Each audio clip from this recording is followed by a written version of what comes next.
Hello everyone, नमस्ते। My name is Bhavedi Patidar. मैं आप सभी का स्वागत करता हूं नेविगेट इंस्टीट्यूट पर।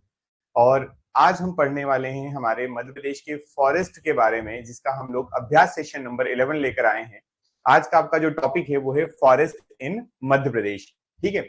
तो बहुत इंपॉर्टेंट टॉपिक है। प्रीवियस ईयर में जो क्वेश्चन इससे पूछे गए हैं, आज मोस्ट प्रोबेबली सारे क्वेश्चंस वही हैं। मैंने आपको अक्सर कहा है कि जो हमारा सेशन होता है उसमें हम लोग वो क्वेश्चंस इंक्लूड करते हैं जो प्रीवियस ईयर में पूछे गए हैं, प्लस जिनके आने की संभावना बहुत ज्यादा होती है। अब यहाँ पर क्या होता है, फॉरेस्ट में एक चीज होती है कि हमारे पास फॉरेस्ट में हर 2 साल में एक नई रिपोर्ट आ जाती है। और जो नई रिपोर्ट होती है फॉरेस्ट सर्वे की, उस रिपोर्ट के अकॉर्डिंग हमें आंसर्स याद करना होते हैं। तो जैसे अगर हम देखें प्रीवियसली, तो जो लास्ट रिपोर्ट हमारी थी वो 2023 की थी। ठीक। कोई बात नहीं, कोई बात नहीं, अभी क्लियर हो जाएगी। अभी क्यों ब्लर आ रही है क्वालिटी?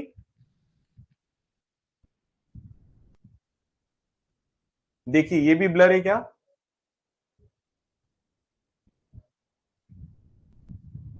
ये भी ब्लर आ रहा है क्या? जल्दी बताइए मुझे।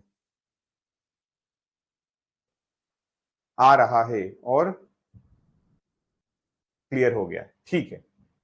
हाँ हाँ, है ना, वही कह रहा हूं कि हमारा जो मध्य प्रदेश में जो फॉरेस्ट के क्वेश्चन का जो ट्रेंड है, उसमें आपको कुछ स्टैटिक से पूछता है और कुछ पूछता है करंट अफेयर से। तो आज हम कोशिश करेंगे कि जो प्रीवियस ईयर में क्वेश्चन करंट अफेयर से पूछे गए थे इन 2021 2019, उसको हम करेंगे हमारे अभी 2023 की जो फॉरेस्ट सर्वे रिपोर्ट है उसके अकॉर्डिंग। ठीक है। तो Indian state forest survey report होती है, ठीक है, जिसको मैंने आपको बताया था ISFR जो है, Indian state forest report. ISFR जो है आपकी, वो आपकी 2023 की रिपोर्ट है। पहले कुछ उसके जो क्रिस्प है, मतलब वहां पर जो इंपॉर्टेंट फैक्ट मिलते हैं हमें मध्य प्रदेश में, वो देखते हैं। क्योंकि डिफरेंट क्वेश्चन लेना और 15 क्वेश्चन बना देना ज्यादा उसका तुक नहीं बनता, सिग्निफिकेंट नहीं होता। तो हमने क्या किया है, जो हमने पढ़ा है कि हमने ये चीजें हमें मध्य प्रदेश में देखने को मिलती है, तो उनकी सबसे पहले बात करते हैं, और वो आपको डायरेक्टली यहां मिलता है। बिल्कुल, है ना। हाँ बिल्कुल करते हैं ना रोहित, करते हैं टाइम का। चलिए, तो देखो, सबसे बड़ी बात क्या है, हमें सबसे पहले मध्य प्रदेश के रिस्पेक्ट में एक बात याद रखना होती है कि मध्य प्रदेश जो है वो इंडिया का, मध्य प्रदेश इंडिया का एक ऐसा स्टेट है जिसके पास सबसे ज्यादा जो है वो फॉरेस्ट कवर है। अब फॉरेस्ट कवर कितना है और कितना ज्यादा है, तो बात करें हम लोग सबसे पहले, तो ये टॉप 3 स्टेट्स आप याद रखेंगे। क्योंकि मध्य प्रदेश के बारे में तो कई बार पूछा गया है, मध्य प्रदेश अकेले को तो पूछा जाता रहा है। लेकिन अगर उसने हमसे ये पूछ लिया कि सीक्वेंस में अरेंज करके बताइए, अगर सीक्वेंस में अरेंज करने की बात करें हम लोग, तो सबसे पहले नंबर पे हमें मध्य प्रदेश मिलता है। और मध्य प्रदेश का टोटल आपको ये जितना डेटा यहाँ मेंशन किया गया है सभी याद रखना है कि मध्य प्रदेश जो है उसके पास आज की डेट में कितना फॉरेस्ट कवर है। अगर हम बात करें मध्य प्रदेश के फॉरेस्ट कवर की, तो वो 77,073 स्क्वायर किलोमीटर है। ठीक है। अब ये जितना फॉरेस्ट कवर यहाँ है, उतना फॉरेस्ट कवर आपके किसी और राज्य में आपको देखने को नहीं मिलेगा। पहली चीज, मध्य प्रदेश को फॉलो करता है हमारा अरुणाचल प्रदेश। अरुणाचल प्रदेश में 65,882 स्क्वायर किलोमीटर है। और देन आता है आपका छत्तीसगढ़, जो आप ही का कभी भाई हुआ करता था, 55,812 स्क्वायर किलोमीटर। ठीक। अब ये जो चीजें आपके सामने आई हैं, इनको आपको डायरेक्टली फैक्चुअल बेसिस पर इनका डेटा याद रखना ही पड़ेगा, है ना। पहली चीज तो ये हो गई। मध्य प्रदेश चाहे चाहे आपके भारत का सबसे बड़ा एरिया वाइज जो है फॉरेस्ट कवर करता है, लेकिन पिछले 2 साल में, यानी कि पिछली 2 रिपोर्ट्स के बीच में अगर हम डिफरेंस देखें, तो वो डिफरेंस भी सबसे ज्यादा मध्य प्रदेश में देखने को मिला है, और वो है हमारा नेगेटिव पैरामीटर पर। मतलब मध्य प्रदेश ने जो है इस बार फॉरेस्ट जो है वो डिक्रीज किया है। मध्य प्रदेश में फॉरेस्ट डिक्रीज हुआ है। और आप डायरेक्टली एक फैक्ट याद रखेंगे यहां पर, कौन सा, जो है आपका 612.41 स्क्वायर किलोमीटर। मध्य प्रदेश का फॉरेस्ट डिक्रीज कितना हुआ है, वो हुआ है 612.41 स्क्वायर किलोमीटर। और ये किसी भी राज्य के द्वारा जो फॉरेस्ट में कमी आई है वो सबसे ज्यादा है। क्लियर है? मतलब हम इसको कहेंगे कि ये लार्जेस्ट डिक्रीज है। उसके बाद आपका कर्नाटका हो जाएगा, देन लद्दाख हो जाएगा, पर हाँ, इसमें आप डिक्रीज में मध्य प्रदेश का नाम याद रखेंगे। यहाँ पर 2 बातें और होती हैं, उनके बारे में हम बात करते हैं। उसके पहले, ये पहले तो आपका मध्य प्रदेश हो गया, फिर आपका अरुणाचल प्रदेश हो गया, और फिर आपका छत्तीसगढ़ हो गया। ये आपके फॉरेस्ट में हो गए कि इनके पास एरिया है। और फिर उसके बाद लार्जेस्ट डिक्रीज की हम बात करें तो 612 स्क्वायर किलोमीटर मध्य प्रदेश का डिक्रीज है। ठीक है। हाँ, ये एरिया याद रखना पड़ेगा। मध्य प्रदेश में फॉरेस्ट में ये फैक्ट बहुत इंपॉर्टेंट हो जाता है। ठीक है। ये एरिया आपको याद रखना पड़ेगा। मैं यहाँ पे मार्क कर देता हूं, ये इंपॉर्टेंट है, ठीक है। चलिए, अब इसके अलावा हम कुछ 2-3 बातें देख लेते हैं, देन हम अपने क्वेश्चन आंसर सेशन पर आ जाएंगे। ये मैंने इस तरीके से क्यों लिया सेशन, हमारा क्वेश्चन आंसर या प्रैक्टिस सेशन है। रीजन इसका ये है कि ये जो फैक्ट है यही आपको क्वेश्चन में बाद में मिलेंगे। चलिए और आगे देखेंगे, हमारे पास कुछ 3 बातें और हैं, जैसे कि मध्य प्रदेश में पूछा जाता है, बताइए फॉरेस्ट का ट्रेनिंग स्कूल कहाँ है। अब कंफ्यूजन क्या होता है, फॉरेस्ट ट्रेनिंग तो यहां भी मिलेगा, फॉरेस्ट ट्रेनिंग यहां भी मिलेगा, फॉरेस्ट ट्रेनिंग यहां भी मिल रहा है, फॉरेस्ट ट्रेनिंग यहां भी मिल रहा है। अब कई बार फॉरेस्ट ट्रेनिंग स्कूल जब पूछा जाता है हम लोग अमरकंटक आंसर करते हैं, जब हम फॉरेस्ट ट्रेनिंग स्कूल की बात करते हैं हम शिवपुरी आंसर कर देते हैं, और कई बार स्कूल की बात करते हैं तो बैतूल आंसर कर देते हैं। यहाँ तीनों जगह फॉरेस्ट ट्रेनिंग का इंस्टीट्यूशन या स्कूल आपको देखने को मिलेगा। तो इस बार अगर पेपर में क्वेश्चन पूछा जाए तो ज्यादा अच्छा होगा कि हम तीनों को याद रखें और हम चौथे ऑप्शन का वेट करें जहां लिखा होगा ऑल ऑफ द अबव या ए बी सी ऑल 3। तो आपका अमरकंटक भी सही है, शिवपुरी में भी स्कूल है और बैतूल में भी स्कूल है। वहीं पर जब वर्ड कॉलेज यूज किया जाता है तो कॉलेज के लिए आप याद रखेंगे कि ये बालाघाट में है। इसका कॉलेज जो फॉरेस्ट ट्रेनिंग कॉलेज जो है वो कहाँ है, तो बालाघाट में है, ठीक है। चलिए अब आगे बढ़ेंगे, और ये फिक्स हो गया। उसी के जैसा सिमिलर आपको कुछ कहीं ना कहीं यहाँ पर फॉरेस्ट गार्ड से रिलेटेड भी कंफ्यूजन होता है, जहां पे आपको फॉरेस्ट गार्ड का training school, training school, training school, training school and training school इस तरीके से पूछा जा रहा है। अब आप यहाँ बताइए मुझे, तो यहाँ आपको ये सारे पांचों की पांचों नाम याद रखना है। जैसे एक आपको मिलेगा रीवा के गोविंदगढ़ में, एक आपको पचमढ़ी में मिलेगा जो कि आपका होशंगाबाद कहिए या आप नर्मदापुरम कहिए, एक आपको ताला प्लेस मिलेगा, ताला उमरिया में पड़ता है, यहाँ पर ये आपका जो है फॉरेस्ट गार्ड का ट्रेनिंग स्कूल है। वहीं झाबुआ में एक मिलेगा और एक मिलने वाला है लखनादौन यानी कि सिवनी में। ये इंपॉर्टेंट है, ये सारी जगह जो है ये फॉरेस्ट गार्ड की ट्रेनिंग स्कूल है। यहाँ पर फॉरेस्ट का ट्रेनिंग स्कूल लिखा है, यहाँ लिखा है फॉरेस्ट गार्ड ट्रेनिंग स्कूल। ये सब एक साथ लेने के पीछे केवल एक ही रीजन था, वो ये कि आप कभी कंफ्यूज ना हो, ये बातें आपको डायरेक्ट याद होना चाहिए। क्लियर है। कुछ 5 यहाँ 3 वहां 10 वहां 2-3 वहां, तो मैंने 10-12 क्वेश्चंस आपको एक ही बार में करवा दिए हैं विद इन 2-5 मिनट्स, ठीक। तो अब हम बढ़ने वाले हैं हमारे क्वेश्चन आंसर सेशन पे, जहां पे आप आंसर करेंगे। और आज का पहला आपका क्वेश्चन जो है मोस्ट इजीएस्ट क्वेश्चन से स्टार्टिंग की है, बताइए इसका आंसर क्या होगा, प्लस अब आप मुझे एरिया भी बताएंगे। भारत के किस राज्य का सर्वाधिक क्षेत्र वनाच्छादित है ना। Which Indian state has the largest forest cover. अब ये बताएंगे जब आप आंसर, तो आपने सी कहा, मुझे आप इसका एरिया भी बताएंगे कि कितना एरिया है। रिसेंट रिपोर्ट के अकॉर्डिंग हमें बताना होगा, ठीक है। तो रिपोर्ट के अकॉर्डिंग अगर हम बात करेंगे तो यहां पर हमें 77,073 स्क्वायर किलोमीटर का एरिया देखने को मिलेगा, ठीक। चलिए और आगे बढ़ेंगे, किलोमीटर स्क्वायर इसकी यूनिट है वो बताएंगे। नेक्स्ट क्वेश्चन है आपका, भारत की वन स्थिति रिपोर्ट है ना, जो आपको कहा मैंने इंडियन स्टेट की फॉरेस्ट रिपोर्ट जो होती है 2023 के अनुसार क्षेत्रफल की दृष्टि से मध्य प्रदेश के किस जिले में सर्वाधिक वन का वनावरण पाया जाता है। According to the Indian state forest report 2023, which district in Madhya Pradesh has the largest forest area, बताइए। वेरी गुड, इसका आंसर आपकी तरफ से आ रहा है बालाघाट, विच इज करेक्ट, क्योंकि मध्य प्रदेश का साउथ ईस्ट वाला जो जिला है, कॉर्नर वाला जो जिला है, यहां पर आपको मिलेगा क्या, बहुत घने जंगल मिलते हैं। इवन जब आप बात करेंगे, हिस्ट्री हम पढ़ेंगे, तो यहाँ पर आपको बड़े बड़े दंडकारण्य के जो जंगल है, इतिहास में जिनका वर्णन किया हुआ है, पुराणों में शास्त्रों में जिनका वर्णन आता है, ऐसे दंडकारण्य के जंगल जो है वो आपको बालाघाट के क्षेत्र और छत्तीसगढ़ से मिलती हुई सीमा के अंतर्गत मिलेंगे, जो कि पहले से चले आ रहे हैं। इसलिए आज भी आप देखेंगे कि बालाघाट में जो वन का आवरण सबसे ज्यादा है, ठीक है। चलिए हाँ, और जैसे वन ज्यादा होते हैं तो यहाँ पे रेनफॉल भी ज्यादा होता है। ये दोनों एक दूसरे का कंटेम्पररी चीजें हैं, जहां पर रेनफॉल ज्यादा हो रहा है वहां पर फॉरेस्ट भी आपको ज्यादा मिलेगा, और फॉरेस्ट ज्यादा होगा तो आपका रेनफॉल भी वहां पर ज्यादा होता है। और जहां पर रेनफॉल ज्यादा होता है एग्रीकल्चर में, वहीं पर आप यूज करते हैं कि यहाँ पर राइस का प्रोडक्शन ज्यादा होता है। तो Balaghat is also very famous for the production of rice, ठीक है। चलिए और आगे बढ़ेंगे इसके बाद नेक्स्ट क्वेश्चन पर। अब ये जो फैक्ट है, ये अकॉर्डिंग टू क्वेश्चन है, इसको आपको बताना है कि मध्य प्रदेश में जो वन पाए जाते हैं, है ना, मध्य प्रदेश में जो फॉरेस्ट है, उनको हम लोगों ने कितने बेसिस पर डिवाइड किया है, इन हाउ मेनी बेसिस लिखा हुआ है। ये नहीं बोला जा रहा है कि एक बेसिस के अंतर्गत हमने कितने पार्ट किए हैं, ये नहीं बोला जा रहा है यहां पर, समझे आप बात को। आप समझे कि हमने क्या कहा। हाँ बिल्कुल, वेरी गुड, आदित्य ने सही समझा है। रवि तुम आंसर कर रहे हो, क्या कर रहे हो कि जैसे हमने कोई एक बेसिस ले लिया, मान लीजिए हम लोगों ने जो है हमने बेसिस लिया है एडमिनिस्ट्रेटिव कंट्रोल का। अब आपने मुझे बताया कि एडमिनिस्ट्रेटिव कंट्रोल के अंतर्गत हमारे सर 3 क्लासिफिकेशन है।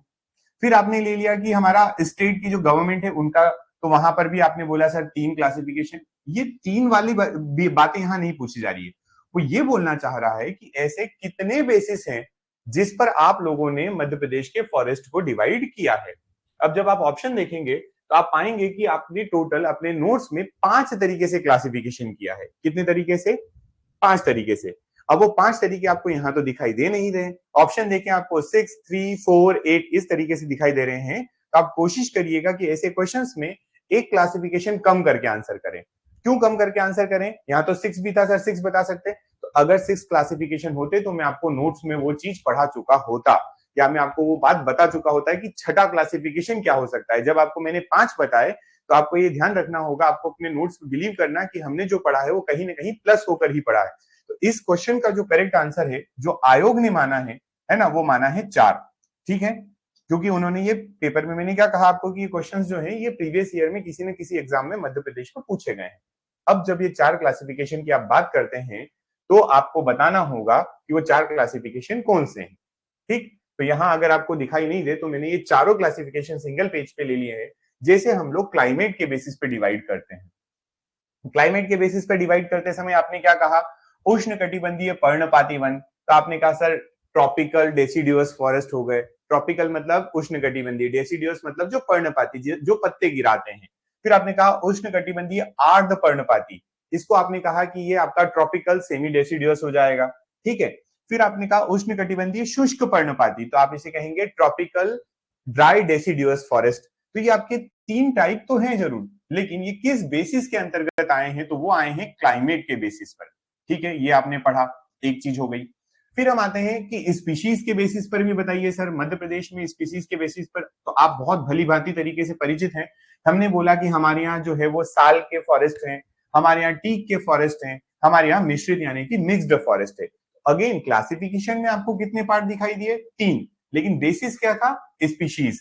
उसी तरीके से आप देखेंगे कि हमारे प्रादेशिक आधार पर भी होता है, जिसमें हमने विंध्य केमूर पढ़ा, हमने सतपुड़ा मेकल पढ़ा एंड मुरैना शिवपुरी वाला फॉरेस्ट पढ़ा।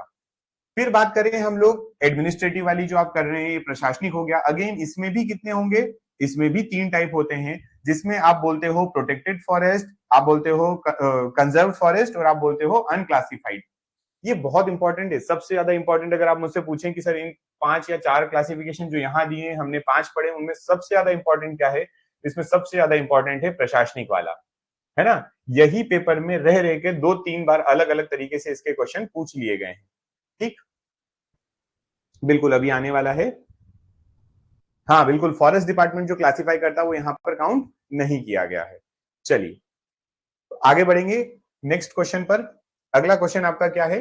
पूछा गया है मध्य प्रदेश में कितने प्रतिशत भूभाग पर साल, यानी कि जो आपका साल का ट्री होता है उसका विस्तार पाया जाता है। साल का ट्री जब भी आता है तो आप एक बात याद रखें कि साल के ट्री के साथ आपको उसका साइंटिफिक नेम भी याद रखना है। और साइंटिफिक नेम क्या है? तो साल का शोरिया रोबस्टा जो है वो साइंटिफिक नेम होता है, आपने पढ़ा हुआ है। अब वही बात करें, शोरिया रोबस्टा जो है इसका साल का ट्री का पेड़ का नाम है। और परसेंटेज अगर बात करते हैं तो देखिए जरा कितने क्लोज आंसर्स दिए हैं। आप याद करें, मैंने जब आपको पढ़ाया था तो बोला था कि आपको ये पॉइंट के बाद भी याद रखना पड़ता है, क्योंकि परसेंटेज में आप जब निकालते हैं ना, तो मध्य प्रदेश के फॉरेस्ट अगर एरिया वाइज देखते हैं तो किसमें आ जाता है? हजारों किलोमीटर स्क्वायर में आ जाता है, मतलब 5,000 किलोमीटर स्क्वायर, 7,000 किलोमीटर स्क्वायर। लेकिन यहाँ समस्या क्या है? ये परसेंटेज में निकाला है, और परसेंटेज में आपको डेटा डेसिमल के बाद भी याद रखना पड़ेगा इन केस ऑफ आपका ये जो फॉरेस्ट वाला पार्ट है। तो बिल्कुल आपने सही आंसर किया है, ए इज द करेक्ट आंसर। 4.15% जो है मध्य प्रदेश का, वहां पर आपको साल के ट्री या साल का जो है आपका फॉरेस्ट मिलता है। अब साल के फॉरेस्ट में आपको 2 बातें याद रखना है। वन इज, आपने पहले भी पढ़ा होगा, और अगेन बोरर कीट, बोरर इंसेक्ट जो है वो आपको याद रखना है। ये इंसेक्ट बोरर कीट जिसको कहते हैं, बोरर कीट कहते हैं, ये लग जाने की वजह से एक बार मध्य प्रदेश में लगभग 10 लाख साल के पेड़ काटे गए थे, 10 लाख, है ना। ये फैक्ट आप याद रखें। वहीं पर आप दूसरा याद रख सकते हैं यहाँ पर कि जो रेलवे स्लीपर्स होते हैं, रेलवे स्लीपर्स जो होते हैं वो किसके बनाए जाते हैं, तो वो बनाए जाते हैं आपके साल के ट्री के। तो रेलवे स्लीपर्स बनाने में कौन सा पेड़ या कौन सी लकड़ी यूज की जाती है, तो वो लकड़ी यूज होती है साल की। साल जो है हमारा, ये मध्य प्रदेश के किस पार्ट में होता है? ठीक है, हाँ बहुत प्रिसाइज याद रखना भी पड़ेगा, अगर पूछा है तो वैसे आपको फॉरेस्ट में डेटा याद रखना पड़ेगा, है ना। मध्य प्रदेश के ईस्टर्न रीजन की अगर बात करें तो मध्य प्रदेश के ईस्टर्न रीजन में ये आपको देखने को मिलेगा। वहीं ये जो आपका फॉरेस्ट है, इसके ईस्टर्न रीजन में तो मिलता ही है, लेकिन यहाँ पर एक और चीज होती है कि ये साल का ट्री वहीं ज्यादा अच्छे से होता है जहां रेनफॉल जो है वो अराउंड 120 सेंटीमीटर या 125 सेंटीमीटर पर ईयर होती है। ये भी जरूरी होता है कि पानी ज्यादा गिरना होता है तभी ये यहाँ पर होता है। ठीक है,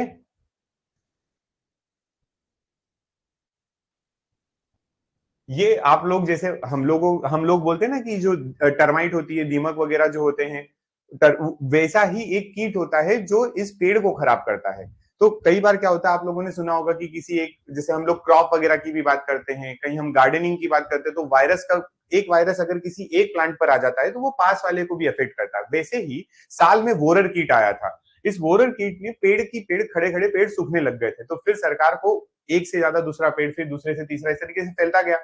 कोविड में आपने क्या किया, कोविड में आपने सभी लोगों को अपने घर के अंदर बंद कर लिया। क्यों? क्योंकि बाहर निकलेंगे तो किसी के कांटेक्ट में आएंगे और फिर वहां से हो सकता है कि आपको संक्रमण हो। वैसे ही ये कीट जो है और ज्यादा पेड़ों पर ना पहुंचे, इस वजह से इसको पेड़ को वहां से वो पेड़ काट लिए गए, ये था वो। ठीक है, चलिए, तो ये बात थी हमारी साल के पेड़ के बारे में। टोटल एरिया जो है वर्तमान में मध्य प्रदेश में 4.15% पर आपके साल के ट्री आपको मिलते हैं। वहीं पर हम बात करें कि हमारे सागौन, अब सागौन जो है ना, इसका जो साइंटिफिक नेम है ये टेक्टोना ग्रैंडिस है। याद रखें, इनके साइंटिफिक नेम भी बहुत इंपॉर्टेंट है, साइंटिफिक नेम पेपर में पूछे जा सकते हैं। तो सागौन जो है वो मध्य प्रदेश की पहचान भी है, मध्य प्रदेश में काफी सागौन के वन भी पाए जाते हैं।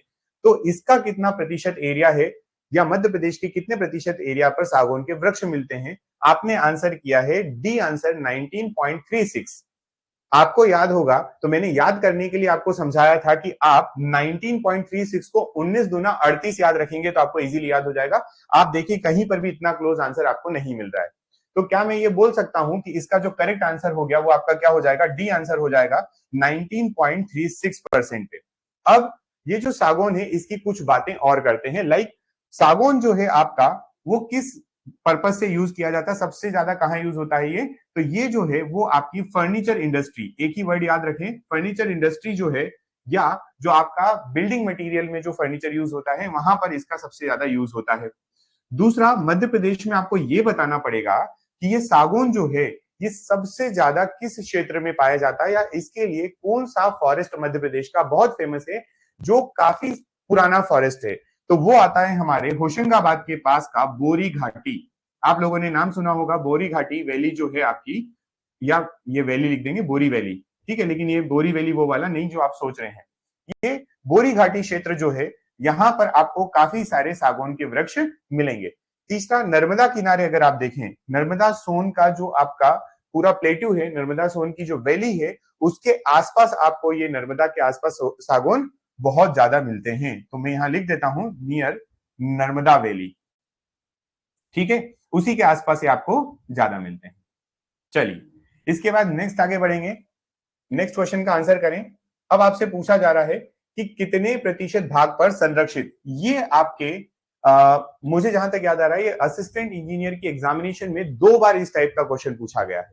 एई में ये 2 बार पूछा गया है कि मध्य प्रदेश के टोटल फॉरेस्ट का कितना प्रतिशत जो है संरक्षित है, कितना प्रतिशत आरक्षित है। आंसर बताइए मुझे। आपसे संरक्षित पूछा गया है, जिसको इंग्लिश में हम लोग कहते हैं प्रोटेक्टेड फॉरेस्ट।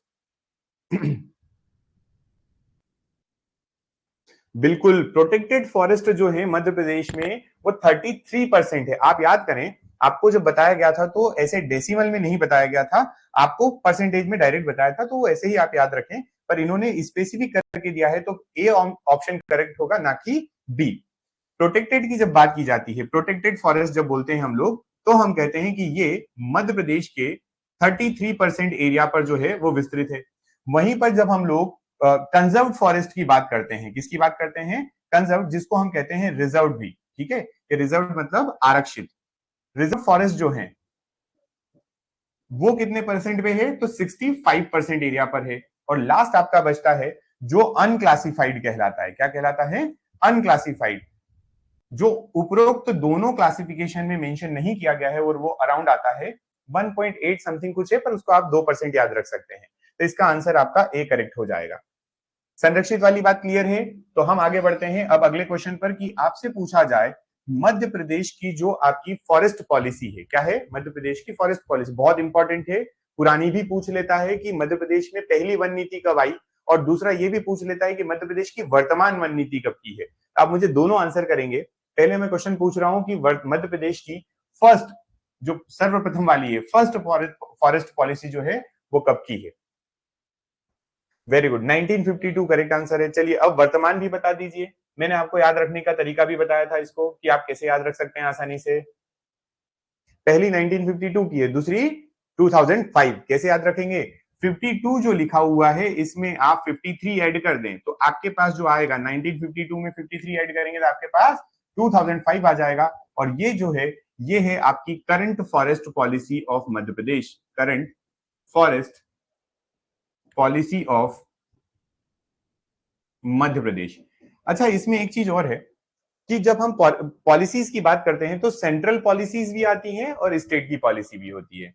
अब हमारे पॉलिसी के अकॉर्डिंग जो है कितने प्रतिशत भूभाग पर फॉरेस्ट होना ही चाहिए, ये आप मुझे आंसर करके बताएंगे कमेंट बॉक्स में। हमारी पॉलिसीज जो है वो क्या कहती हैं, कितने प्रतिशत क्षेत्रफल पर जो है वो फॉरेस्ट का कवर होना चाहिए? टोटल लैंड पार्ट का कितना प्रतिशत बताइए?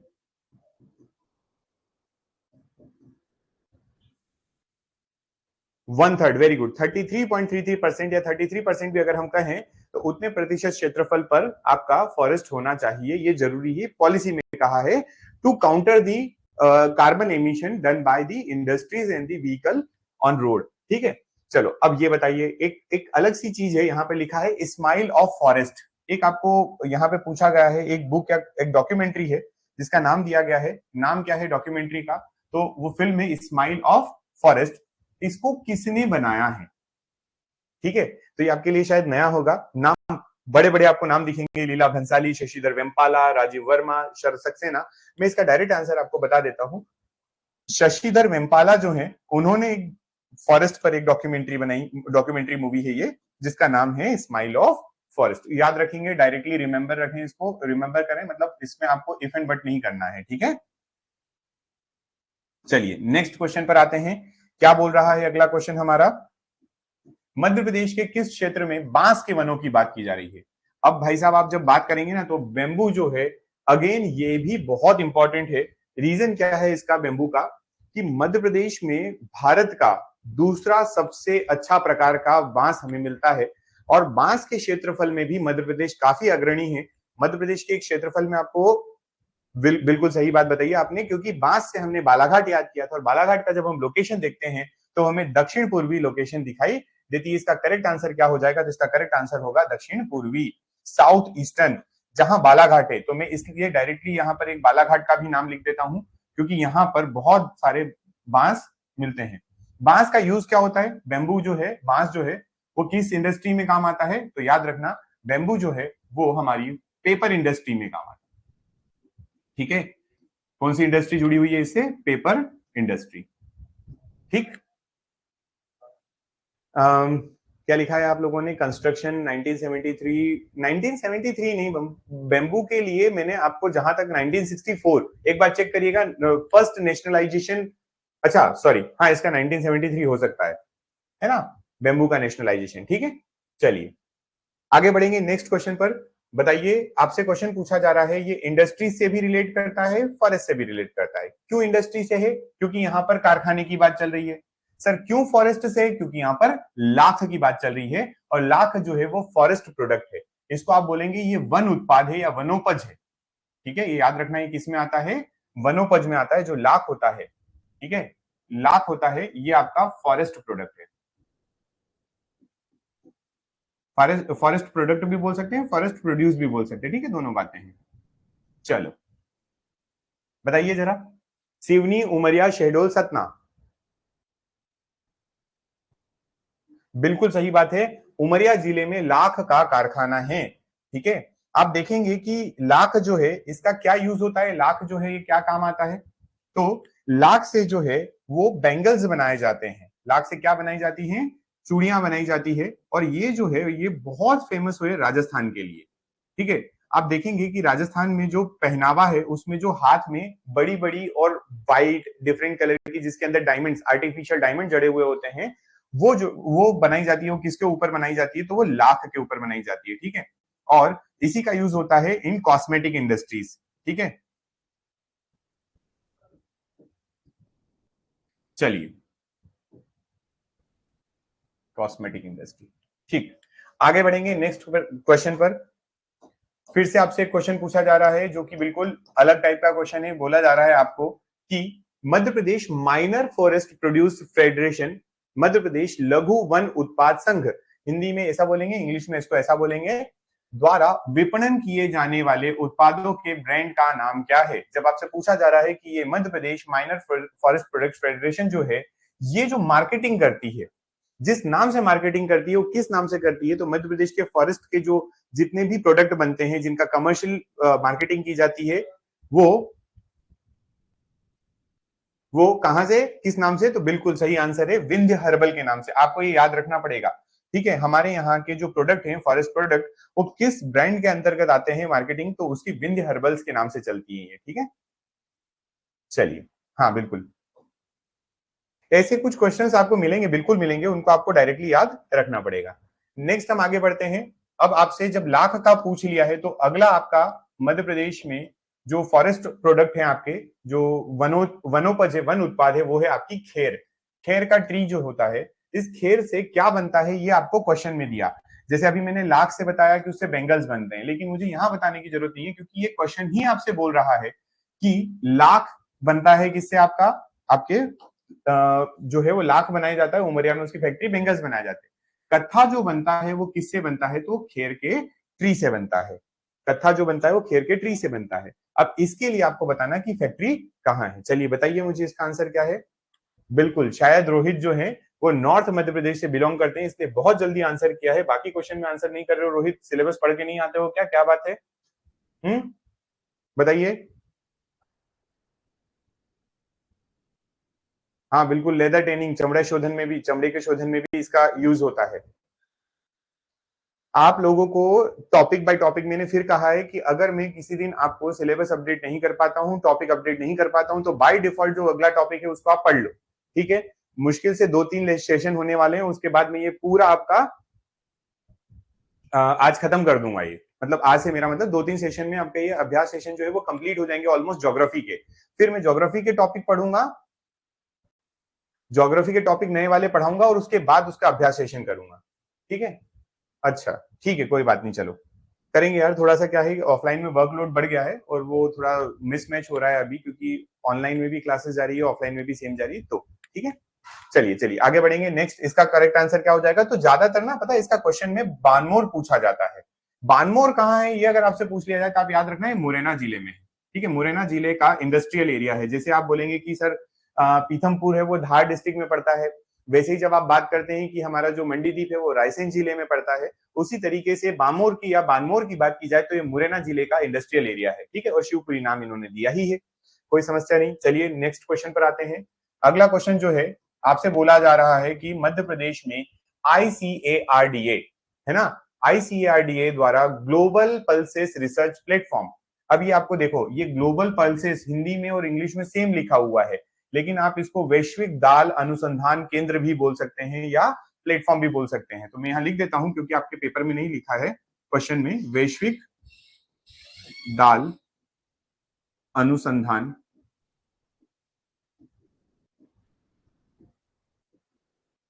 ये पूछा जा रहा है कि इसको कहां स्टेब्लिश किया गया है। बताइए आंसर। हाँ टाइमिंग कर देंगे रोहित, बिल्कुल फिक्स कर देंगे, है ना, करते हैं आपका टाइम फिक्स। ठीक, हाँ सीमेंट फैक्ट्री भी बानमोर में है ना, बहुत सारी फैक्ट्रीज हैं। इसका करेक्ट आंसर आपका डी होने वाला है जो कि भोपाल है। ठीक है, भोपाल में स्टेब्लिश किया।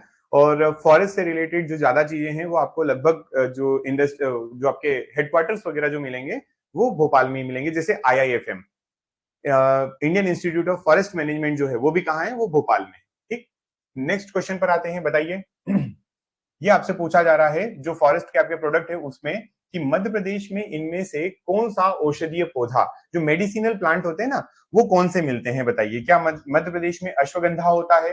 क्या मध्य प्रदेश में जो है, क्या मध्य प्रदेश में जो है आपकी ये बेल जो एक चीज होती है, लेमन ग्रास जो होता है, ये सारी चीजें क्या मध्य प्रदेश में मिलती है? तो आप कहेंगे कि ये जो हमें क्वेश्चन बोला गया इसका करेक्ट आंसर है यस, आप सभी लोग सही हैं। इसका करेक्ट आंसर है डी। ये सभी जो ऊपर ऊपर लिखे हुए हैं, पहली बात तो ये कि सारे मेडिसिनल प्लांट है ना, अश्वगंधा हो गया, लेमन ग्रास हो गया, बेल जो हो गया, ये सब क्या है, लेमन ग्रास है, सॉरी आपकी ये सब मेडिसिनल प्लांट है और ये आपको मध्य प्रदेश में मिलेंगे। नेक्स्ट, ये क्वेश्चन इंपॉर्टेंट है, मैं ऊपर लिख देता हूं मोस्ट इंपॉर्टेंट, क्योंकि इस क्वेश्चन का हिसाब नहीं लगा सकते आप, इतनी बार इसको मध्य प्रदेश के पेपर में, डिफरेंट पेपर में ये पूछा गया है। मध्य प्रदेश राज्य वन विकास निगम, मध्य Pradesh state forest development corporation जो है कब एस्टेब्लिश हुआ? ये आपको नींद में भी अगर कोई पूछ ले तो क्वेश्चन का आंसर पता होना चाहिए। जैसा कि आपसे मैं पूछ सकता हूं SRC कब एस्टेब्लिश हुआ, राज्य पुनर्गठन आयोग कब स्टेब्लिश हुआ, उसी तरीके से आप इस क्वेश्चन का आंसर याद रखेंगे और उसी तरीके से आप याद रखेंगे मध्य प्रदेश की योजना आयोग का भी आंसर। ठीक है, तो तीनों क्वेश्चन बहुत इंपॉर्टेंट है। वेरी गुड, इसका आंसर जो है वो बी करेक्ट है, विच इज 24 जुलाई 1975। 24 जुलाई 1975 को मध्य प्रदेश में राज्य वन विकास निगम की स्थापना की गई। ठीक, चलिए बहुत बढ़िया बहुत बढ़िया। अगर आप आंसर देखो, इसमें क्या है, कुछ कुछ चीजें जो मैंने कहा जैसे एसआरसी का ही, तो वो एसआरसी जो है वो 28 दिसंबर 1953 हो गया। ठीक है, अब ये जो है इसमें क्या हुआ कि इसमें क्वेश्चन जो है वो आपको डेट के साथ में पूछ रहा है। वहीं हम बात करते हैं 28 29 दिसंबर, ठीक है। और उसके बाद जो है आपका नेक्स्ट आपसे पूछा जाए कि आपका जो है प्लानिंग कमीशन, मध्य प्रदेश का प्लानिंग कमीशन, तो वो आपका 24 अक्टूबर 1972, तो ये हो जाएगा आपका स्टेट प्लानिंग कमीशन का भी। तो ये सारी चीजें जो है ये डेट के साथ में पूछी जाती है आपको, इसलिए मैं जो जो चीजें आएंगी ऐसा लगेगा मेरे को आपको याद करवाना है तो मैं डायरेक्टली कहूंगा कि आप विथ डेट याद रखें। राज्य वन विकास निगम कब, तो ये आपका 24 जुलाई का। ठीक है, हाँ कोई दिक्कत नहीं, बाकी सारे क्वेश्चंस पर आपको ईयर पूछे जाते हैं, लेकिन कुछ चीजें हैं जहां पर डेट भी आ जाती है। ठीक, चलो आगे बढ़ेंगे नेक्स्ट क्वेश्चन पर। मध्य प्रदेश राज्य लघु वनोपज व्यापार एवं विकास सहकारी संघ की स्थापना कब की गई? When was the Madhya Pradesh state minor forest produce trade and development corporation federation established? ये बताइए इसका क्या करेक्ट आंसर है। राज्य लघु वनोपज व्यापार एवं विकास सहकारी संघ, बताइए। 1989, 1982, 1984, 1987? ये जैसे आप बोल रहे हो ना अभी कि हमारे पास जो ज्यादातर क्वेश्चन पूछे गए हैं वो मोस्टली ईयर्स में पूछे गए, बिल्कुल है ना, ये जो है 1984 में है। करेक्ट आंसर है आपका 1984 में इसको एस्टेब्लिश किया गया था। डायरेक्ट याद रखें इन क्वेश्चंस को, ठीक है। चलिए नेक्स्ट प्रश्न पर आइए, बताइए इसका आंसर। अब आपसे जो चीज पूछी गई थी उसी से रिलेटेड एक इंडस्ट्री पूछ ली है या उसका हेडक्वार्टर पूछा है ना, रिसर्च सेंटर पूछा है। वही लघु वनोपज प्रसंस्करण, मतलब ये जो है आपका प्रोसेसिंग इंडस्ट्री या रिसर्च इंस्टीट्यूट या रिसर्च सेंटर के बारे में पूछा गया है कि ये कहां स्टेब्लिश किया गया है, इंदौर में है, भोपाल में है, जबलपुर में है या पन्ना में? तो अगेन करेक्ट आंसर है इसका भोपाल। मैंने क्या कहा आपको कि जो ज्यादातर हेडक्वार्टर्स वगैरह जो दिखाई दे रहे हैं वो आपको भोपाल में ही मिलेंगे। उसके अलावा जो चीजें हैं वो मैंने आपको बता दी कि कौन सी चीज शिवपुरी में जा रही है, कौन सी चीज अमरकंटक से आ रही है, कौन सा पचमढ़ी में भी स्कूल है, फॉरेस्ट गार्ड के अलग स्कूल के बारे में बता दिया कि ताला में क्या मिलता है, और इस तरीके से बाकी ये जो है आपका भोपाल में आंसर हो जाएगा। नेक्स्ट क्वेश्चन है, ये बताइए मध्य प्रदेश में राज्य वन अनुसंधान संस्थान जबलपुर, अब जब ये बोला गया तो उसने यहाँ पर आपको प्लेस का लोकेशन भी दी। प्लेस कहाँ है, तो राज्य वन अनुसंधान संस्थान जबलपुर, है ना। स्टेट फॉरेस्ट रिसर्च इंस्टीट्यूट जो है इसको बोला जाता है, बहुत इंपॉर्टेंट है ये, इसको ध्यान रखें, ये SFRI के नाम से शॉर्ट में भी फेमस है, SFRI जबलपुर। पेपर में ये भी क्वेश्चन आ सकता है कि बताइए मध्य प्रदेश का ये इंस्टीट्यूट SFRI कहाँ है, तो पहला तो आप यही याद रख लें कि जबलपुर में है। हाँ एक्ट के क्वेश्चन भी करवाऊंगा, बिल्कुल उसके भी क्वेश्चन बनेंगे, डोंट वरी, है ना। बट वो कब आएंगे, वो जब आपका ज्योग्राफी कंप्लीट हो जाएगा, ज्योग्राफी के मैं आपके रिमेनिंग टॉपिक कंप्लीट करवाकर उसका अभ्यास सेशन लूंगा, देन पॉलिटी का अभ्यास सेशन लूंगा, तब आपके वो पॉलिटी के अभ्यास सेशन में आपको मिलेंगे। ठीक है, आप बस रिवाइज करते रहे, दो दो चार चार बार उसको पढ़ लें अच्छे से, ताकि जब आपके पास क्वेश्चंस आए तो वहां पे जो ट्रिकी क्वेश्चंस आते हैं कि आपको कंफ्यूज करते हैं वो ना हो। ठीक, चलिए क्या पूछा गया है, राज्य वन अनुसंधान संस्थान जबलपुर जो है ये कब स्टेब्लिश हुआ? इसका आंसर है कि 1956 में स्टेब्लिश होता है। कब होता है ये? 1956। ठीक, चलिए आगे बढ़ेंगे। नेक्स्ट, मध्य प्रदेश में, ये मैंने आपको अभी पूछा। अच्छा क्यों, क्या हो गया इसका? 63 नहीं 56 में, इसको एक बार चेक कर लेना है ना।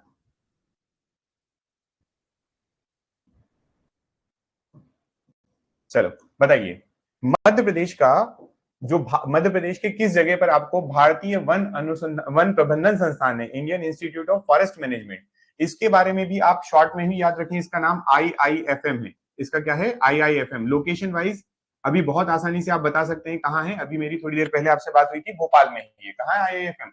भोपाल में। ठीक, चलिए तो करेक्ट आंसर क्या हो जाएगा इसका? करेक्ट आंसर हो जाएगा सी, भोपाल। चलिए बढ़ेंगे आगे नेक्स्ट क्वेश्चन पर। मध्य प्रदेश में सामाजिक वानिकी योजना, ठीक है, ये सोशल फॉरेस्ट्री स्कीम के बारे में बात की गई है। ये शायद मेरे को जहां तक लग रहा है, मैंने आपको ये कंटेंट बताया था उसमें भी ये क्वेश्चन दिया था। इसमें तो ऑप्शन ही नहीं है रवि। सामाजिक वानिकी योजना, अच्छा तुम मुझे लगता है कि बता रहे हो IIFM कब स्टेब्लिश हुआ है, राइट? हाँ, IIFM जो है 1982 है। इसका करेक्ट आंसर जब आप बोलेंगे सामाजिक वानिकी योजना यानी कि स्टेट फॉरेस्ट्री स्कीम, तो ये 1976 की स्कीम है। ठीक है, चलिए आगे बढ़ेंगे नेक्स्ट क्वेश्चन पर। मध्य प्रदेश में तेंदु संग्राहकों के लिए चरण पादुका योजना का शुभारंभ सर्वप्रथम किस जिले से किया गया था? ये भी बढ़िया क्वेश्चन है। चरण पादुका स्कीम जो है ये किससे रिलेटेड है? तो याद रखना ये चरण पादुका योजना जो है संग्राहकों के, तेंदु पत्ता संग्राहकों के लिए है। ठीक है, इसको किस जिले से इनॉग्रेट या किस जिले से इसको प्रपोज किया, लॉन्च किया गया था, बताइए। वेरी गुड, इसका करेक्ट आंसर है आपका सिंगरौली से। ठीक है, आपको सारी योजनाओं की, स्कीम की मैं पूरी लिस्ट प्रोवाइड करूंगा, उसमें और इसकी डिटेल लिखी रहेगी, वो भी आप देखेंगे। चलिए नेक्स्ट है राज्य जल प्रदूषण नियंत्रण बोर्ड। ठीक है, Madhya Pradesh state water pollution control board formed, बताइए ये कब बना? ये अच्छा क्वेश्चन है, क्योंकि शायद मेरे को लगता है इसका आंसर आप चलो बता दो तो बड़ी अच्छी बात है। जल प्रदूषण नियंत्रण बोर्ड, इसका आंसर है आपका 23 सितंबर 1974। ये डी जो है इसका करेक्ट आंसर होगा 23 सितंबर 1974। ठीक, चलिए नेक्स्ट क्वेश्चन पर आते हैं। ये भी क्वेश्चन मैंने आपको करवाया हुआ है क्लास में। आप देखो, आपके जो क्वेश्चंस बने हुए हैं उसका 80% जो यहाँ अभ्यास सेशन में भी हो रहा है, इवन मैं तो ज्यादा कहूंगा 80 to 90% अगर आप देखेंगे तो दो चीजें, अभ्यास सेशन और आपका प्रीवियस ईयर पेपर्स। आप देखो क्या आपको ये जो है आपका जो कंटेंट आपके पास आया है उसमें वो चीजें मिल रही है या नहीं मिल रही है। अब एक सब्जेक्ट जो कि जनरल नॉलेज का सब्जेक्ट है उसमें 100% क्वेश्चंस आपके कंटेंट में आए, ये थोड़ा सा ऑड हो जाता है क्योंकि इतने आ नहीं पाते हैं। लेकिन हमारी जो एग्जाम है, हमारी जो एई वाली एग्जाम है या हमारी जो व्यापम वाली एग्जाम है, उसमें हम लोग उम्मीद करते हैं कि हम जो पढ़ रहे हैं, और ऐसा ट्रेंड भी रहा है कि उसी में से कंटेंट में से क्वेश्चन आता है। ठीक है, तो अभी जो आप देखेंगे कुछ ही आपको नहीं मिलेंगे, बाकी सारे पुराने क्वेश्चन है जो आपने ऑलरेडी पढ़े हुए हैं। तो ये बताइए मुझे, जैव विविधता बोर्ड का गठन कब किया गया है मध्य प्रदेश में? वेरी गुड, है ना, इसका आंसर हो जाएगा आपका ए। ये आपके नोट्स में लिखा हुआ है। ठीक, चलिए नेक्स्ट क्वेश्चन पर आते हैं। अगला क्वेश्चन भी अच्छा क्वेश्चन है, राज्य आपदा प्रबंधन प्राधिकरण, ठीक है, और ये मध्य प्रदेश का है, इसके इसलिए इसको बोला जाता है MP state disaster management authority जो है, MPSDMA। ठीक है, ये कब बनी थी? MPSDMA जो है ये कब बनी थी? ठीक, अगेन इसका भी करेक्ट आंसर जो है वो डी है। ये आपका 5 सितंबर 2007। आप इनके ईयर्स याद रख लें, बाकी पूरा याद नहीं रखना पड़ेगा आपको, इनके केवल ईयर याद रख लें। ठीक है, चलिए ये बताइए, मध्य प्रदेश का जो है डिजास्टर मैनेजमेंट इंस्टीट्यूट जो है वो कहां स्थापित किया गया है? डिजास्टर मैनेजमेंट इंस्टीट्यूट जो है वो कहां एस्टेब्लिश किया गया है, बताइए जल्दी से। तो आप बात करेंगे ये कहां है आपके, भोपाल में। इसको कहां एस्टेब्लिश किया गया है? इसको भोपाल में। मैंने कहा ना कि भोपाल वाली काफी सारी चीजें आपको दिखाई देंगी। ठीक, चलिए नेक्स्ट क्वेश्चन बहुत इंपॉर्टेंट है ये वाला। ये बताइए, भोपाल गैस त्रासदी, इसमें जो क्वेश्चन पूछा गया भोपाल गैस ट्रेजेडी का, केवल आपसे डेट पूछी गई है। आप मुझे डेट ईयर के साथ में बताएंगे इसका करेक्ट आंसर क्या है। बाकी इसके काफी सारे फैक्ट आपको मिलेंगे जो आपको याद रखना है। ठीक है, बताइए इसका करेक्ट आंसर क्या है वो बताइए। फिर मैं आपको बताता हूं कि एक जो है यूनियन कार्बाइड, ठीक है, भोपाल की कंपनी है थी, जिसमें जो है एक गैस का लीक होता है, रिसाव होता है। गैस का नाम था एमआईसी। ठीक है, एमआईसी का मतलब क्या था? एमआईसी गैस लीक होती है यहाँ पर, और ये जो लीक होती है इस गैस को आप कहते हैं मिथाइल आइसोसाइनेट। क्या कहते हैं? Methyl iso methyl isocyanate. ठीक है, ये गैस रिसाव होती है और अलग अलग डेटा मिलता है। कहीं लिखा है कि विद इन 3 डेज जो है यहाँ पर 8,000 लोगों की डेथ हो जाती है, और ओवरऑल अगर देखें तो इससे अफेक्टेड अनअफेक्टेड जो डायरेक्टली और इनडायरेक्टली डेथ हुई है वो 15,000 लोगों की डेथ है। इसलिए हमारे यहाँ एशिया की अगर कोई सबसे बड़ा डिजास्टर या ट्रेजेडी मानी जाती है तो उसको भोपाल का नाम दिया जाता है, भोपाल गैस ट्रेजेडी का। अब ये क्वेश्चन इतना इंपॉर्टेंट क्यों होता है? इसलिए क्योंकि अभी जो है ये जो आपका एमआईसी जो गैस थी और जो वहां पर जितना बर्न वगैरह जो भी चीजें हुई, उसका सारा वेस्ट मटेरियल जो कचरा है उसको डिस्पोज करने के लिए, उसको खत्म करने के लिए पीथमपुर लाया गया और पीथमपुर में उसका डिस्पोजल हुआ। तो यह चल रहा है। ठीक है, तो ये इसलिए इंपॉर्टेंट है कि इसके बाकी सारे फैक्ट भी आप याद रखें। भोपाल में हुई और इसकी डेट आप जो बता रहे हैं 2-3 दिसंबर 1984, ये रात में हुई है, इसलिए 2 और 3 दोनों डेट यहां पर मेंशन करी हुई आपको मिलती है। ठीक है, चलिए चलिए आगे बढ़ेंगे। नेक्स्ट, मध्य प्रदेश में राष्ट्रीय पर्यावरण स्वास्थ्य अनुसंधान संस्थान, ठीक है, इसको कहते हैं national institute for research and in environmental health. ठीक है, राष्ट्रीय पर्यावरण स्वास्थ्य अनुसंधान संस्थान जो है उसकी स्थापना कहां की गई है? ये भी क्वेश्चन देखो। हाँ, ये बातें मैंने शायद आपको भोपाल गैस ट्रेजेडी के टाइम पर बताई भी थी कि इस समय सीएम कौन थे मध्य प्रदेश के। ठीक है, और गवर्नर कौन थे। वेरी गुड, आप लोग बढ़िया आंसर कर रहे हो। सीएम जो है वो आपके अर्जुन सिंह जी थे जब एक भोपाल गैस ट्रेजेडी होती, और उस समय जो है गवर्नर जो केएम चंडी जी थे। ठीक, चलिए इसका आंसर बताइए। अगेन इंस्टीट्यूट की जब बात आ रही है तो आप विदाउट अ डाउट आंसर करेंगे क्या? भोपाल। इसीलिए मैंने ये सारे क्वेश्चन लिए ताकि आप लोगों को कंफ्यूजन ना हो किसी भी चीज में। भोपाल इसका करेक्ट आंसर है। NIREH कहां है? भोपाल में। चलिए नेक्स्ट प्रश्न पर आते हैं। अगला है, मध्य प्रदेश की राजधानी भोपाल में स्थित राजा भोज, ये जो झील है जिसको आप अपर लेक के नाम से जानते हैं, है ना, या बड़ी झील के नाम से भी जानते हैं, उसको आप लोगों ने वेटलैंड यानी कि आर्द्र भूमि की सूची में शामिल किया है। अब आपसे वो पूछ रहे हैं कि बताइए ये कब शामिल हुई थी, कौन सा साल था जब उसको शामिल किया गया था? ठीक, बड़ी झील या इसको आप कहते हैं अपर लेक। बताइए इसका ईयर क्या है, कब शामिल किया गया था? 5 में, 2002 में, 2003 में, 2004 में? वेरी गुड, 2002 में इसको शामिल किया गया था, 2002 में। चलिए नेक्स्ट क्वेश्चन का आंसर करेंगे। अच्छा क्वेश्चन है ये भी। आपसे बोला जा रहा है तितली पार्क, ये थोड़ा कुछ समय पहले ये जो है करंट अफेयर में रहा, लेकिन अब ये करंट अफेयर में नहीं है। अब ये फैक्ट है कि मध्य प्रदेश का पहला तितली पार्क कहां पर, और उसके बाद अब दूसरे तितली पार्क की भी बात हो चुकी है। तो पहला तितली पार्क यानी कि बटरफ्लाई पार्क जो है वो रायसेन में खोला गया था, ओपन हुआ था, या उसको आपने स्टार्ट किया था बटरफ्लाई पार्क आपका रायसेन में। और अब इसके बाद के लिए मैंने यहाँ पर आपके लिए कुछ नोट लिया हुआ है। जब आप बात करते हैं कि सर पहला कब, तो मैंने कहा 2018 में, 2018 जो ईयर था, इस समय मध्य प्रदेश में पहला तितली पार्क आता है रायसेन जिले के भी किसमें, गोपालपुर में। ठीक है, और उस समय के जो विधानसभा के अध्यक्ष थे सीतारमण शर्मा जी, उन्होंने इसका इनॉग्रेशन किया था। वहीं पर जब सेकंड तितली पार्क या बटरफ्लाई पार्क की बात करते हैं तो वो मध्य प्रदेश के इंदौर में, यानी कि राला मंडल जो आपका है वाइल्ड लाइफ सेंचुरी, वहां पर इसको स्टार्ट किया गया है, खोला गया है। ठीक है, स्थापित किया गया है। चलिए अच्छा क्वेश्चन है। नेक्स्ट आप बताएंगे मध्य प्रदेश में वन्य जीव संरक्षण अधिनियम कब लागू हुआ? वन्य जीव संरक्षण अधिनियम कब लागू किया गया था? When was the wild life protection act implemented in Madhya Pradesh? ये बताइए। 1972, 1980, 1983, 1974? क्या करेक्ट आंसर होगा इसका?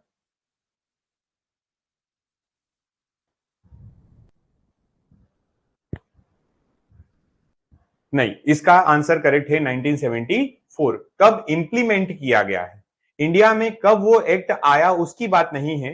वाइल्ड लाइफ प्रोटेक्शन एक्ट जो है उसको कब आपने जो है इंप्लीमेंट किया है उसकी बात है यहाँ पर, ठीक है। चलिए अगले क्वेश्चन पर आते हैं। नेक्स्ट हमारा है मध्य प्रदेश में कितने प्रकार के, अच्छा किस प्रकार का वन नहीं पाया जाता है? अच्छा है, आप लोगों ने जो टाइप्स पढ़े उसी का आगे ये डेट वाले जो क्वेश्चन है उसमें जिनका डेट बोला वही याद रखेंगे, बाकी सारे आप ऑप्शन से देख लेंगे कि केवल ईयर ईयर याद रखेंगे। करेक्ट आंसर इसका क्या है कि मध्य प्रदेश में कौन सा वन नहीं पाया जाता है?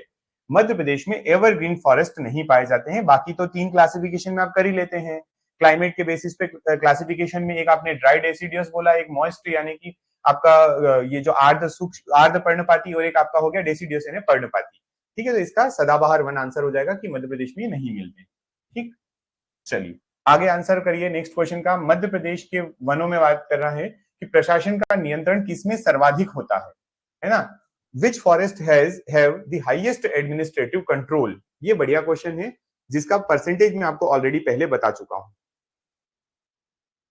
बताइए, रिजर्व फॉरेस्ट यानी आरक्षित वन में, संरक्षित वन यानी प्रोटेक्टेड में, अनक्लासिफाइड यानी अवर्गीकृत में, या सभी जगह एक समान? तो देखो यार, ये तो है नहीं आंसर। अनक्लासिफाइड है तो उसमें प्रोटेक्शन कम होगा। बात केवल दो ही चीजों की आती है जहां पर आपको प्रोटेक्टेड और रिजर्व, लेकिन इसका करेक्ट आंसर कौन सा है? तो रिजर्व फॉरेस्ट जो होते हैं, जो आरक्षित वन होते हैं, ये सबसे ज्यादा या सबसे टफ, मतलब इसको ये कहें कि आप हाईएस्ट प्रोटेक्शन जो होता है, कंट्रोल जो होता है, वो यही होता है। ठीक है, वेरी गुड।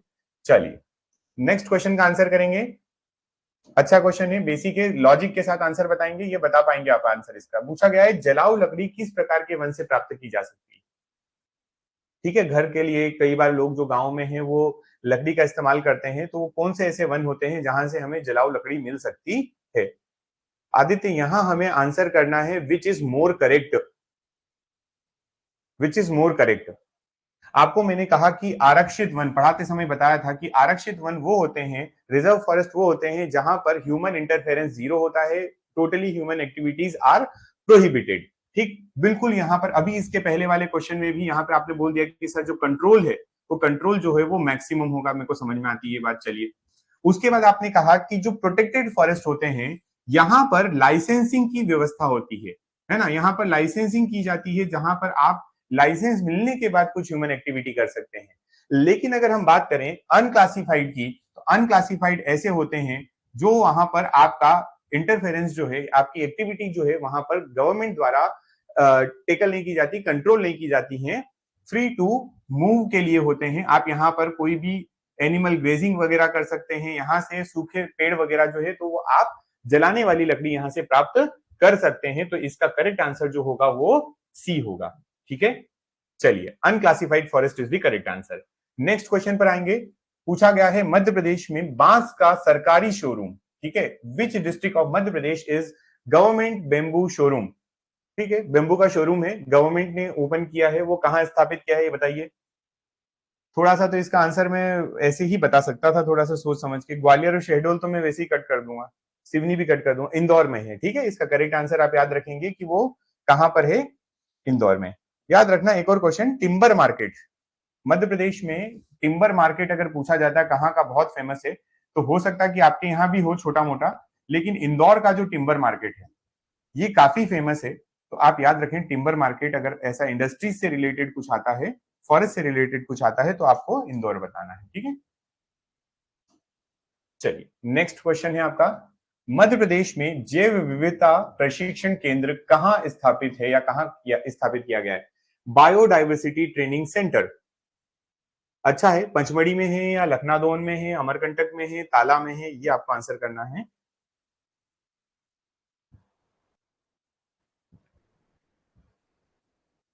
बताइए। आई थिंक ये वाला क्वेश्चन आप लोगों ने किया होगा पहले, बायोडाइवर्सिटी जो है ट्रेनिंग सेंटर मध्य प्रदेश का। वेरी गुड, ताला में है। कहां है ये ताला में मिलेगा आपको, ठीक। चलिए नेक्स्ट, अगला क्वेश्चन है, किस स्थान पर, अब ये बताइए, आपने जो आज क्लास सेशन स्टार्ट किया था उस सेशन के पहली दूसरी स्लाइड में इसका आंसर था कि कौन सी ऐसी जगह है जहां पर हमारे यहाँ पर फॉरेस्ट स्कूल नहीं है ना। यहाँ नॉट लिखा है, नो नो नो, यानी नहीं, नॉट लिखा हुआ है, नहीं है। तो सीधी सी बात है, अरे पंचमढ़ी नहीं भाई साहब, धार जिला, धार जिले का नाम ही नहीं आया, चाहे आप फॉरेस्ट ट्रेनिंग स्कूल देखें या फॉरेस्ट गार्ड ट्रेनिंग स्कूल देखें, धार का आंसर नहीं आया था। वहां पे अमरकंटक भी था, गोविंदगढ़ भी था, लखनादोन भी था, है ना। चलिए नेक्स्ट, महुआ का वानस्पतिक नाम, आपसे साइंटिफिक या बॉटनिकल नेम पूछा जा रहा है महुआ का, और ये आपको बताना इसलिए इंपॉर्टेंट है क्योंकि आपने याद किसका किया है, आपने सागौन का याद कर लिया, आपने साल का याद कर लिया, अब इसका भी याद रखें, है ना। इसका जो आंसर है, इसका जो आपको महुआ का वानस्पतिक नाम मिलेगा वो मिलेगा आपको मधुका लोगीफोलिया, ठीक है। ठीक, ए इसका करेक्ट आंसर होगा, मधुका लोगीफोलिया, ठीक। नेक्स्ट क्वेश्चन पर आइए, बहुत इंपॉर्टेंट क्वेश्चन है ये, इससे रिलेटेड कुछ फैक्ट मैं आपको और बताऊंगा। लिखा है बसामन मामा, बसामन मामा वन पुरस्कार किस क्षेत्र में दिया जाता है, ठीक। तो बसामन मामा जो हैं ये एक व्यक्ति हैं जिनके नाम पर पुरस्कार पड़ा हुआ है, और ये फॉरेस्ट से रिलेटेड ही, इसलिए देखेंगे वृक्षारोपण को प्रोत्साहित करने के लिए, वन में अग्निरोधक कार्य करने के लिए, वन्य जीव संरक्षण के लिए, या इनमें से कोई नहीं। अब ये तो एक हो गया, इसी तरीके से आपके पास कुछ और भी पर्यावरण से रिलेटेड पुरस्कार हैं। तो बसामन मामा जो पुरस्कार है आपका, वो आप याद रखें कि ये दिया जाता है टू इंक्रीज या टू प्रमोट दी वृक्षारोपण, है ना, प्लांटेशन के लिए। वन प्रहरी पुरस्कार दिया जाता है जो कि अग्निरोधक कार्य करने के लिए दिया जाता है, उसके लिए, उस फील्ड में काम करने के लिए, ठीक है। हाँ, अभी अभी जो कुछ समय के लिए चल रहा है, मैं खैर बात करके आपका टाइम अपडेट कर दूंगा, आपको व्हाट्सएप पे इसकी इन्फॉर्मेशन मिल जाएगी, पर मोस्ट प्रोबेबली ये टाइम अभी ये चल रहा है, और इसका आगे जो होगा मैं टाइम अपडेट कर दूंगा, ठीक है। चलिए, और अमृता देवी बिश्नोई एक पुरस्कार है जो वन्य जीवों के संरक्षण के लिए होता है, ठीक। तो देखो, मैं इसका याद करने का आपको एक थोड़ा सा तरीका बताता हूं। यहां लिखा है देवी, देवी क्या करती है, सभी लोगों का, जो जीव जंतु है उन सभी को प्रोटेक्ट करने का काम करती है, तो ये हो जाएगा। वहीं पर जो ये वन प्रहरी है, हमने देखा कि यार कोई व्यक्ति जो है ना वो आग लगा रहा है जंगल में, तो उसको कौन देखेगा, कोई प्रहरी होगा, वो देख लेगा, तो उसको वो रोक सकता है, ठीक है। और जहां पर जैसे वृक्षारोपण लिखा है, वृक्षारोपण कहीं पर प्लांटेशन करेंगे, तो जहां प्लांटेशन करेंगे वहां पे वो प्लांट बस जाएगा ना, वहीं पर रुक जाएगा, प्लांट जहां लगाएंगे वहीं पर रहेगा, तो हमने कहा कि सर वृक्षारोपण जो है बस जाता है, यानी बसामन मामा।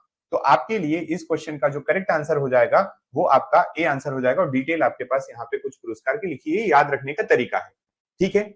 अग्निरोधक कार्य, कोई प्रहरी होगा वो रोकेगा, पहरेदार क्या करता है, रोकने का काम करता है। वन्य जीवों की संरक्षण, जो संरक्षण है, प्रोटेक्शन जो है वो कौन करेगी, कोई देवी होगी वही कर पाएगी, आपके हाथ में तो सब कुछ है नहीं। और वृक्षारोपण कौन, तो बसामन, ठीक है। मतलब बिल्कुल आदित्य और क्या नाम अपना रवि, तुम तो तैयार रहते हो, क्यों, तुम्हें एक कोई पॉइंट मिल जाए और तुम,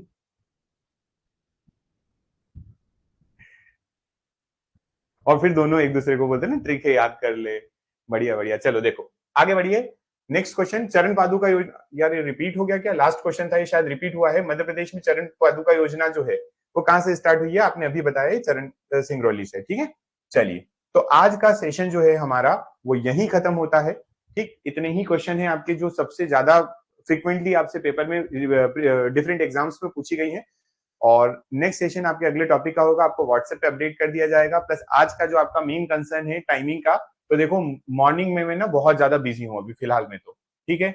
मेरी क्लासेस 9 बजे से चालू हो रही है, तो मैं अभी 9 बजे से लगातार 1 बजे तक क्लास ही लेकर आ रहा हूँ, और ये फिर मैंने आपकी 12:30 तक, है ना, झूठ क्यों बोलूं, तो 12:30 तक क्लास लेकर आया हूँ, और जो 1 बजे तक हो जाएगी। तो अभी फिलहाल में जो मैंने आज की आपकी 1 बजे की टाइमिंग ली है क्लास की, ये नेक्स्ट सेशन में भी लगभग यही रहेगी। उसके बाद मैं कुछ डिसाइड करता हूँ, अगर बीच का रास्ता कुछ निकलता है तो करके आपको मॉर्निंग सेशन दे देंगे, ठीक है। पर अभी के लिए यही। अब क्या क्वेरी है तुम्हारी, सर जैसे जैसे एग्जाम पास आ रहा, अभी कहाँ एग्जाम पास आ रहा है यार, अभी तो टाइम है, पढ़ाई भी डिस्टर्ब हो रही है। कल ही ले लो क्लास। क्यों कल क्यों ले लें, परसों लेंगे यार आराम से, ठीक है।